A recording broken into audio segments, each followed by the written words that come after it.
कोरापुट के भाई और बहनों, आपको मेरा नमस्कार। चुनाव है, लोकतंत्र पर और संविधान पर आक्रमण हो रहा है। कांग्रेस पार्टी, इंडिया अलायंस लोकतंत्र को बचाने की कोशिश कर रहा है, संविधान की रक्षा कर रहा है। मोदी जी, बीजेपी, आरएसएस संविधान को जड़ से निकालकर फेंकना चाहते हैं, लोकतंत्र को खत्म करना चाहते हैं। जो भी आपको मिला, देश के गरीब लोगों को, किसानों को, मजदूरों को, पिछड़ों को, दलितों को, आदिवासियों को, सब संविधान के कारण मिला है। और जो किताब आपको अधिकार देती है, उस किताब को अब ये खत्म करने की कोशिश कर रहे हैं।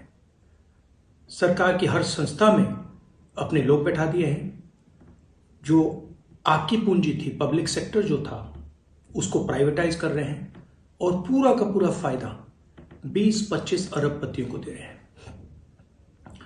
हमने निर्णय लिया है कि जितना पैसा ये अरबपतियों को देंगे, उतना ही पैसा हम हिंदुस्तान के, उड़ीसा के गरीब लोगों को, किसानों को, मजदूरों को, पिछड़े वर्ग के लोगों को, दलितों और आदिवासियों को देने वाले हैं। सबसे जरूरी बात, जो हमारे आदिवासी भाई हैं, हम आपको आदिवासी कहते हैं।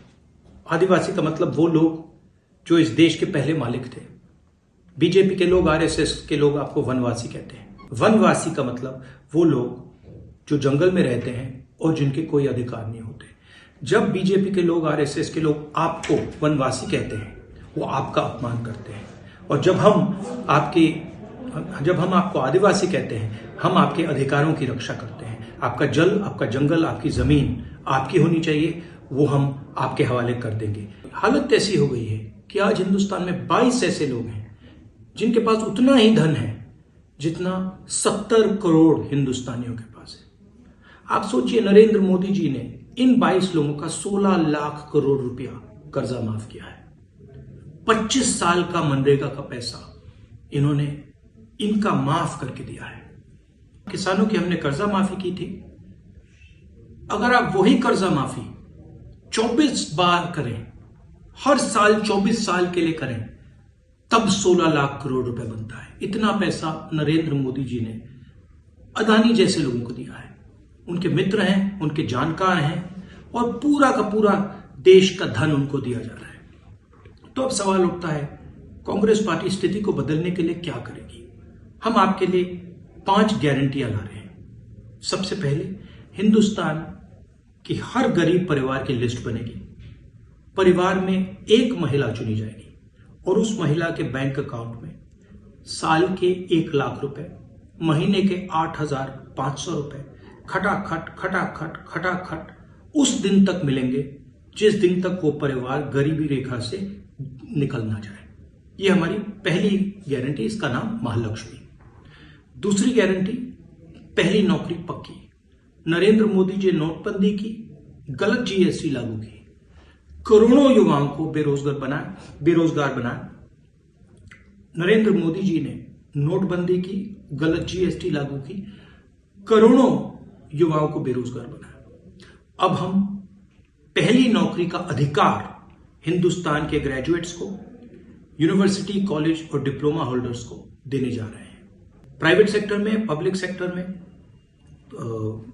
पीएसयूज में, सरकारी ऑफिसेज में, अस्पतालों में, सरकारी कॉलेजेस, यूनिवर्सिटीज में आपको 1 साल की नौकरी का अधिकार मिलेगा।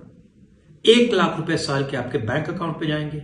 दुनिया की सबसे बेहतर ट्रेनिंग आपको मिलेगी और हर महीने 8,500 रुपए, 1 साल के 1 लाख रुपए आपके बैंक अकाउंट में खटाखट खटाखट खटाखट। और हिंदुस्तान को एक बेहतरीन मॉडर्न ट्रेंड वर्कफोर्स मिलेगी। तीसरी गारंटी, किसानों की। नरेंद्र मोदी जी ने किसानों का कर्जा माफ नहीं किया।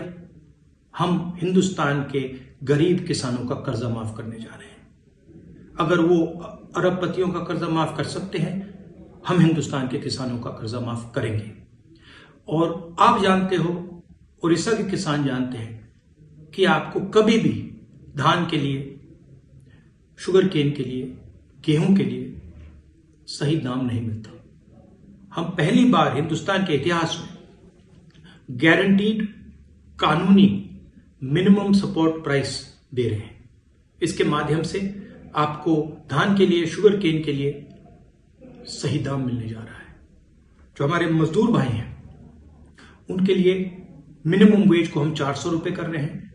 आज मनरेगा में 250 रुपए मिलते हैं, सरकार के बनने के एकदम बाद 400 रुपए मिलेंगे। आशा और आंगनवाड़ी की जो महिलाएं हैं उनकी आमदनी दुगनी होगी।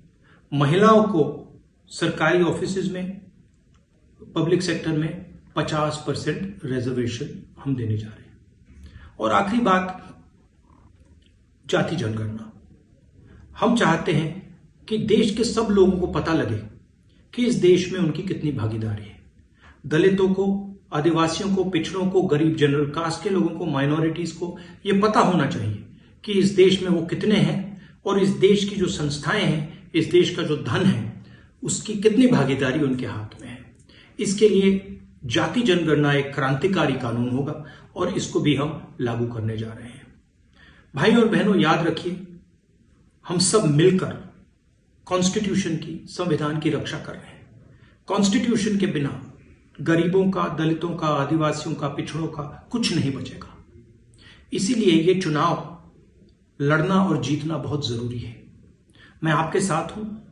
आपसे माफी मांगता हूं कि मैं आज नहीं आ पाया।